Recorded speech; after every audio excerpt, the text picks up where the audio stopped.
Hello everyone, my name is Taufik and in this video I would like to talk about paper-based test TOEFL structure and written expression skill 1 to 5 reference from Longman preparation course for TOEFL tests, and in this video consists about clause subjects and verbs.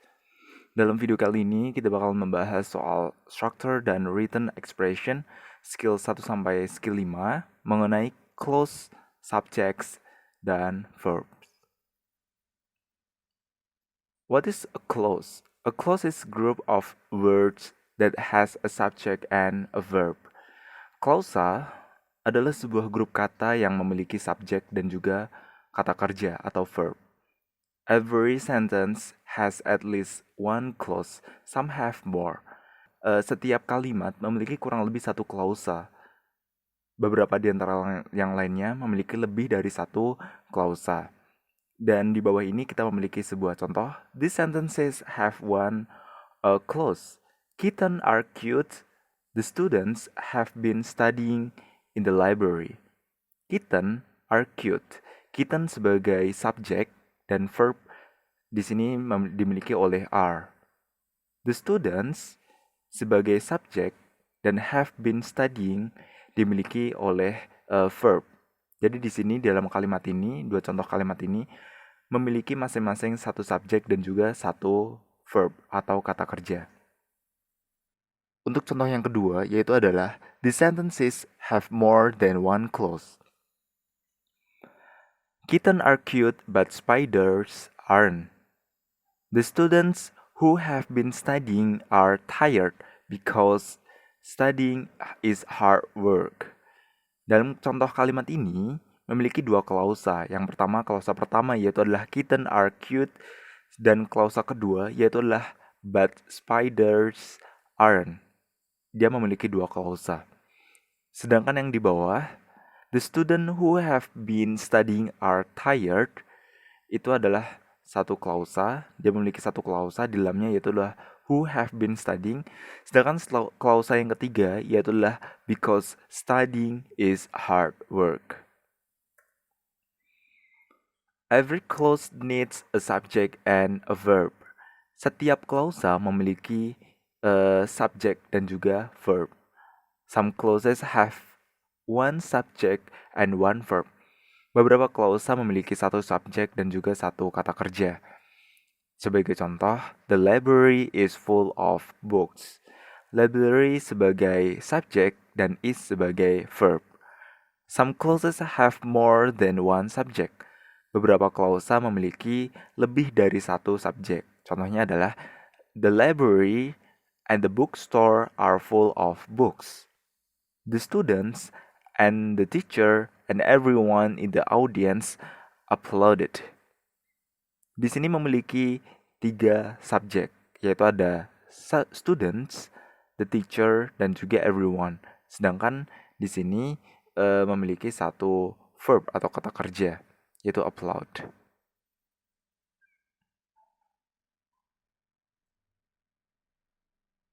Di dalam kalimat ini memiliki tiga subjek, yaitu ada students, the teachers, dan juga everyone. Some clauses have more than one verb. Beberapa kalimat memiliki lebih dari satu kata kerja. Sebagai contoh, cats chase mice and take naps in the sunshine. The students studied all night and then fell asleep in class. Sebagai contoh di sini terdapat dua kata kerja, yaitu ada chase dan juga take. Cat sebagai verb, cat sebagai subjek. Sedangkan yang kedua, the student sebagai subjek dan juga verb dimiliki dan juga studied dan fell sebagai kata kerja atau verb. Although all these sentences have just one clause. Dan semua contoh yang diberikan sebagai satu klausa. The verb needs to match its subject. Kata kerja harus sesuai dengan kata subjek yang diberikan. A singular subject needs a singular verb. Sebagai contoh, kata kerja atau sebagai contoh, subjek singular atau subjek yang sendiri membutuhkan verb yang singular juga. The library is full of books. Di sini subjeknya yaitu singular, library. Dan juga harus dipasangkan dengan verb yang singular juga, yaitu adalah is. A plural subject needs a plural verb. Kata kerja is sebuah subjek yang plural atau lebih dari satu membutuhkan sebuah kata kerja atau verb yang juga plural. Sebagai contoh di sini, the libraries are full of books. Library di sini bertindak sebagai subjek dan juga dia lebih dari satu atau plural, kemudian dipasangkan dengan are, yaitu adalah plural verb. Sebagai contoh mungkin sudah pernah kalian pelajari sebelumnya, yaitu ada kata is berdampingan dengan am, he is, he, it, she berdampingan dengan is, they, we, you berdampingan dengan are. Sometimes singular and plural verbs are the same. For example, when the verb is in the past tense. Terkadang singular dan juga plural verb, kata kerja singular dan juga plural sama. Sebagai contoh, when the verb is in the past tense. Ketika kata kerja itu dalam konteksnya yaitu adalah membicarakan tentang masa lampau. The student studied. The students studied.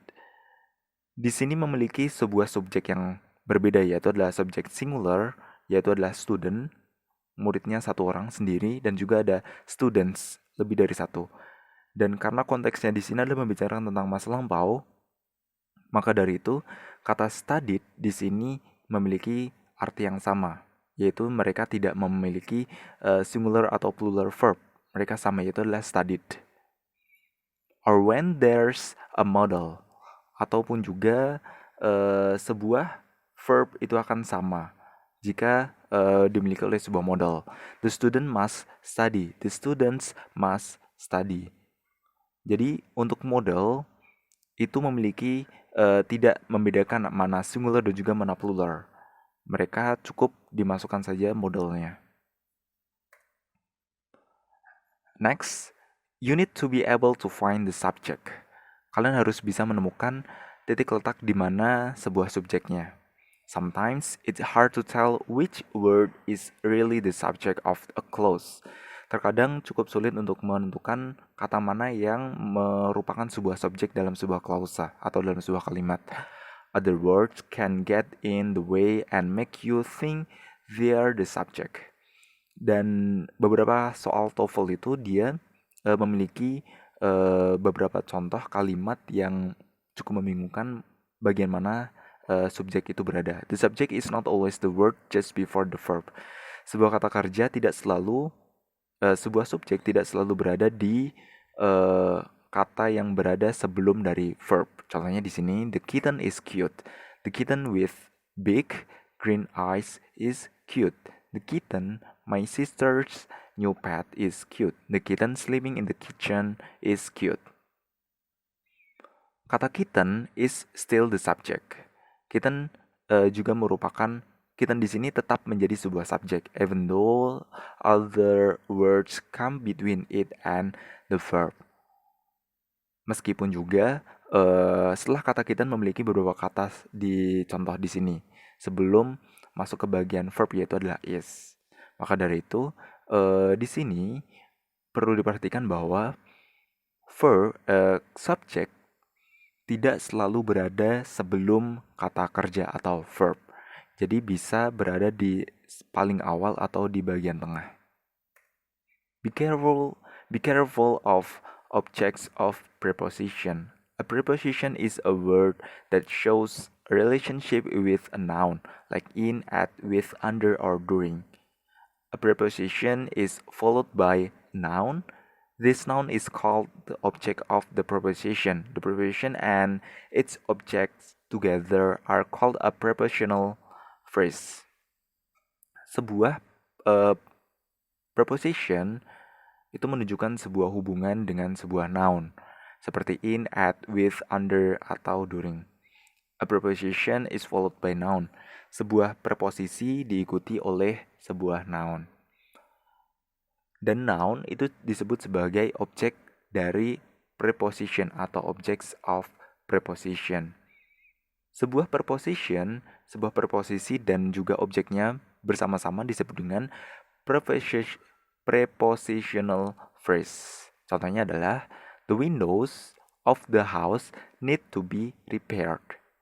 In my opinion, the price of movie tickets is too expensive. Oke, untuk penjelasannya akan kita jelaskan di slide selanjutnya. Oke, di sini. An object of preposition cannot be the subject of a clause. Sebuah objek dari preposisi tidak bisa digunakan sebagai subjek dari clause. The subject of the first sentence is window, okay, not house. Jadi subjek dalam kalimat ini, the window of the house need to be repaired. Subjeknya yaitu adalah sebuah windows. Windows adalah sebuah subjek, bukan house. So, the verb is plural. Maka dari itu, sebuah verbnya, kata kerjanya yaitu adalah plural. The subject of the second sentence is price, not tickets. So, the verb is singular. Untuk kalimat kedua, in my opinion, the price of movie tickets is too expensive. Kalimat price di sini adalah singular, maka dari itu untuk kata kerjanya yaitulah is, yaitu berjenis berbentuk juga singular. Of the house itu sebagai preposition yang menjelaskan lebih lengkap mengenai sebuah noun, dan juga begitu pun dengan bagian the price of movie tickets. Bagian of movie tickets itu sebagai preposition. Oke. Next, be careful of appositive. An appositive is a noun that comes before or after another noun and has the same meaning. It gives more information about the noun. Sebuah appositive itu datang sebelum ataupun setelah kata kerja yang lainnya dan juga memiliki makna yang sama. It gives more information about the noun. Yang mana appositive ini memberikan informasi lebih lanjut mengenai sebuah noun atau sebuah kata kerja. The teacher, Mr. Smith, forgot to grade the test. Di sini appositive dimiliki oleh Mr. Smith, yang mana Mr. Smith ini menjelaskan lebih lanjut, mendeskripsikan mengenai sebuah subjeknya, yaitu the teacher. Untuk contoh yang kedua, a quick learner, Mary memorized all the irregular verbs in 10 minutes. Appositive dimiliki oleh a quick learner. Dan juga a quick learner di sini menjelaskan lebih lanjut mengenai seorang Mary. Okay, next.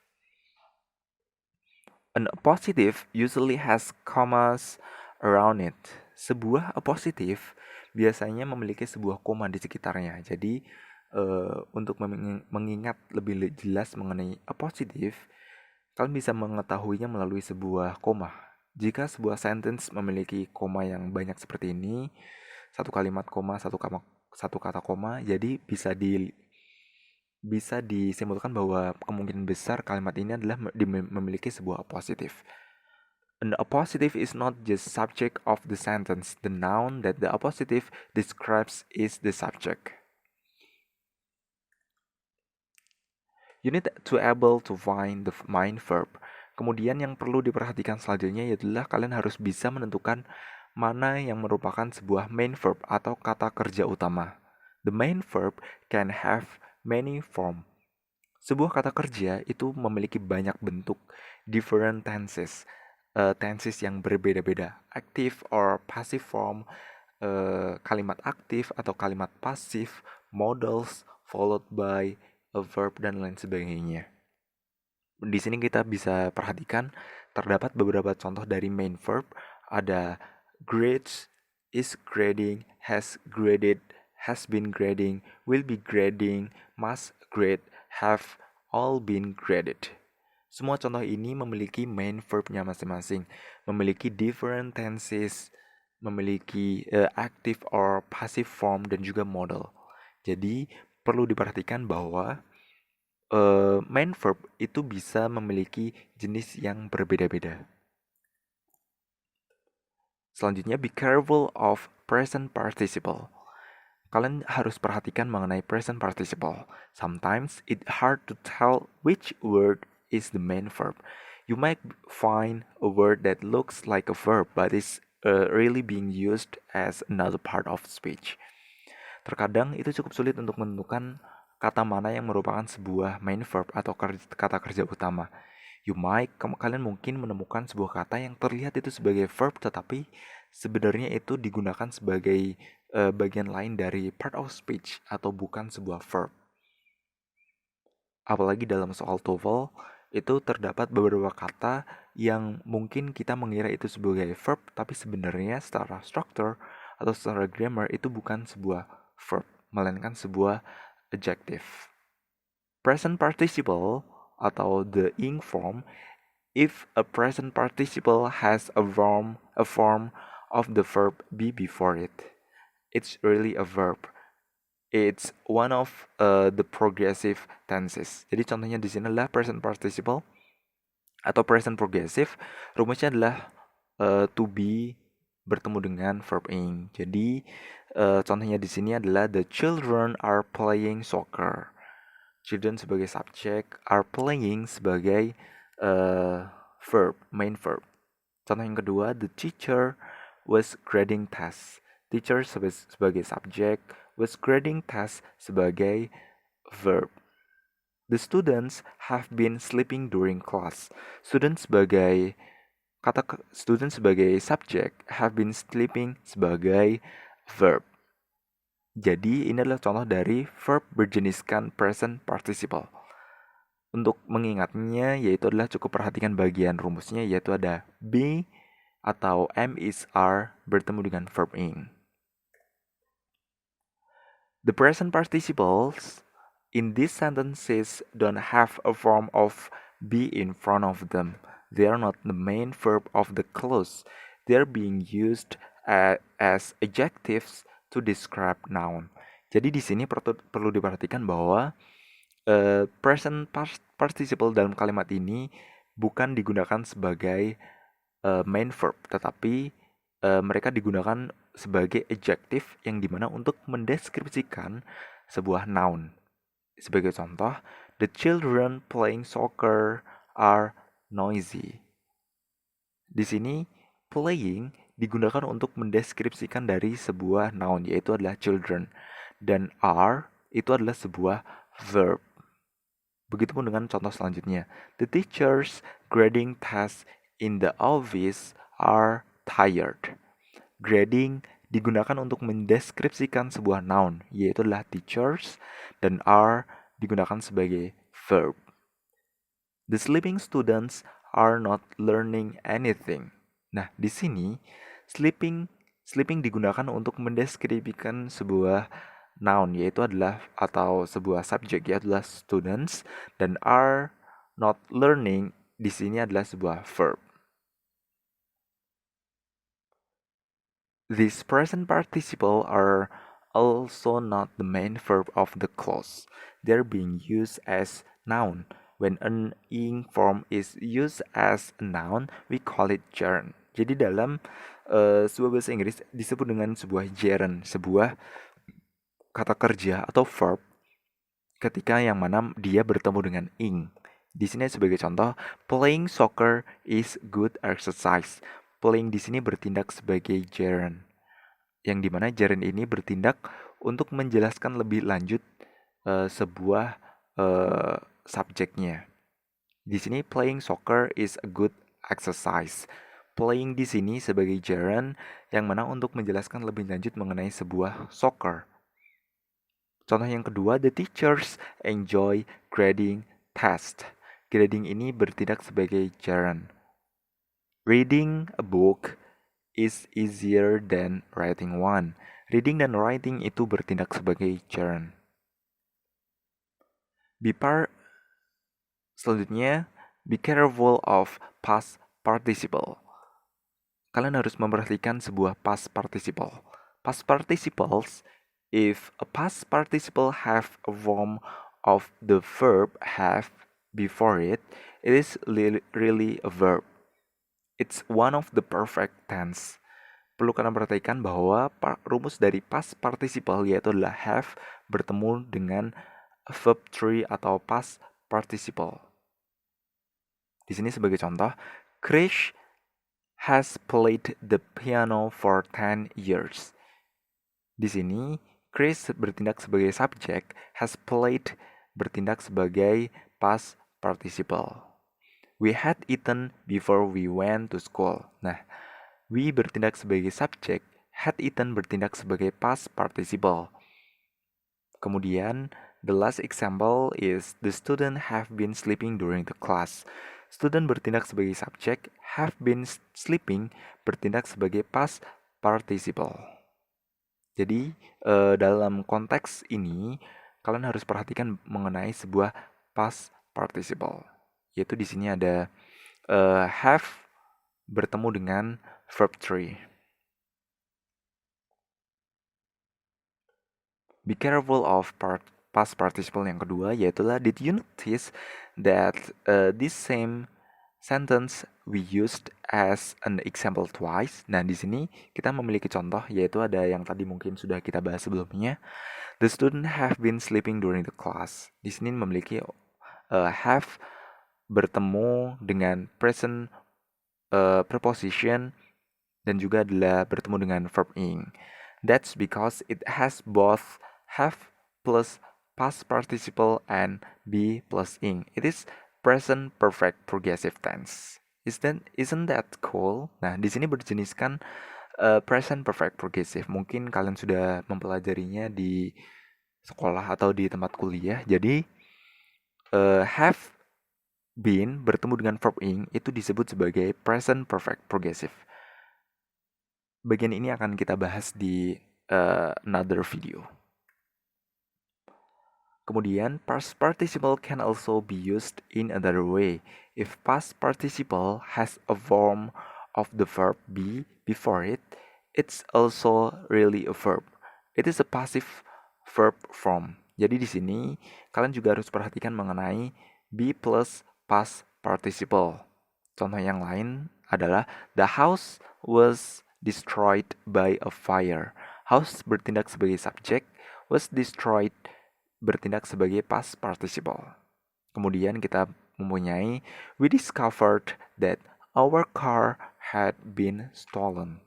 Car bertindak sebagai subjek, had been stolen bertindak sebagai past participle.